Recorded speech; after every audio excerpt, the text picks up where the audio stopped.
నేను చెన్నై కన్నా వస్తాను, బెంగుళూరు మాకు ఎందుకంటే 2 కొంచెం డిస్టెన్స్‌లో ఉంటాయి గదండీ మ్యాప్‌లో. అందుకని చెప్పేసి ఇటన్నా దిగుతాను, అటన్నా దిగుతాను. మీ ఇంటికొస్తాను. నాకు కారు పెట్టు, మొత్తం అవి పెట్టు, ఇవి పెట్టు. ఒక 8,00,000 అవుతుంది అన్నాడు. ఆ! 8,00,000 అవుతుందా? ఏమేం చేస్తారండి అన్నాను. క్యా బోల్తా హై? క్యా పూछता है आप?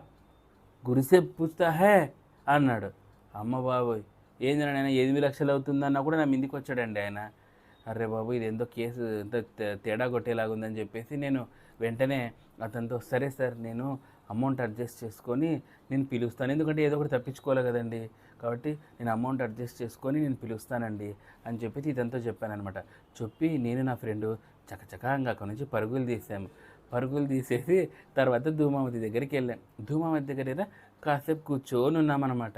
కూర్చొనుంటే అక్కడ ఏం జరిగింది, అర్ధగంట ఆగిన తర్వాత ఈ ఈ పెద్ద వాయుభక్షణ చేయించే గురువు, వాయుభక్షణ చేసే ఆమె, వీళ్ళని నమ్ముకున్న